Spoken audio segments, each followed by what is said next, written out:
When I decided to sell my clutter to make a little extra money for retirement, not to mention to just get rid of all of our excess stuff so we could live a more simple life, I started out by hauling everything down to our downstairs space where I thought I could create a photography studio. But the fact was, it just wasn't working in that space. So I decided I need to clean up the only other space we had available, which was our home office. Our home office is sort of that catch-all for all of that crap that's all over your house. And I decided with a little bit of cleaning up, it could be the perfect space for a photography studio. So hang out and clean with me.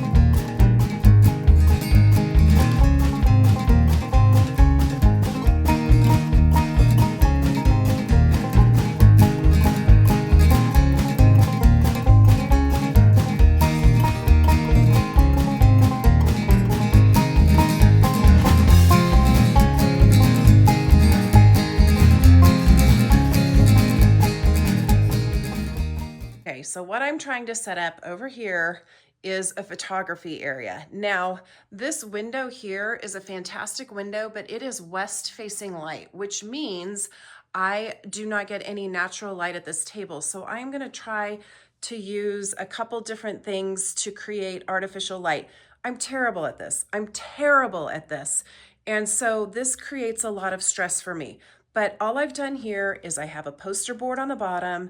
I have the trifold poster board in the back to create sort of a white background. I have a couple different lights here that I'll be using to try to create some artificial light. The good news is let me show you on eBay what they have to help you. When you upload your photos to eBay, down here they have an auto adjust, which brightens your pictures. They also have a background eraser, and so that'll take the background out of your picture, and it kind of gives you this really clean, crisp look that really makes your listings stand out and pop. It's an easy thing to do. I also have gone underneath here and I've started to collect boxes that I think are good for shipping. I've got tape, I've got some paper. If you do Blue Apron, they come in these bags that are they're actually like bubble wrap. I think they're supposed to keep things insulated, but they're bubble wrap. And so don't be afraid to reuse materials in the beginning. I am gonna try to be a little more professional than just this. And I've got some things on the way, mainly because of the challenges that I've already had starting to set this all up. Okay, so this is this setup.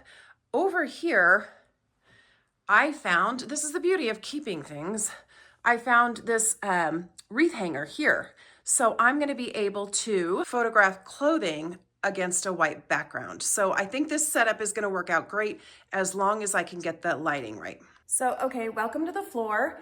When I was cleaning out my photography studio, or what is going to be my photography studio, I had to move out this table. This is a beautiful, let me get down here so you can see it. This is a beautiful mid-century modern iron table with a glass top. It's very stylistic for a mid-century modern house. Am I making you sick the way I'm holding this? There we go. That's a pretty good view of it. This is my dilemma. I bought this at an estate sale for not very much money. There's Wilson. So let me show you some of the comps on a table like this.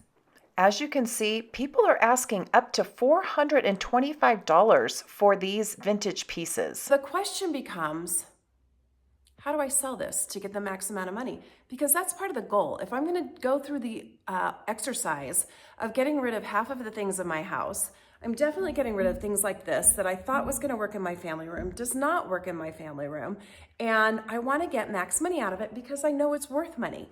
So I think what I'll do is I'm gonna start this on I'm gonna start this by getting all the dog nose prints off of it. Thank you, Wilson. One of the reasons why it didn't work in my family room, but I'm gonna start this on Facebook Marketplace. and I'm gonna see how that goes. I'm trying to really list everything on eBay. I think that's gonna be my best bet. Um, but things like this that are hard to move and expensive, I'm gonna start with Facebook Marketplace and I'm gonna see if I can capture kind of the Colorado market for this. I'll keep you posted. Promised, here it is, my mid-century gold Hollywood Regency cast iron and glass side or coffee table in antique gold. I listed it on 326. I've dropped the price. It's still not sold. It's still active. This is one of those pieces that is for a particular buyer. I'm going to keep trying to sell it and we'll see what happens. Again, I'll keep you posted.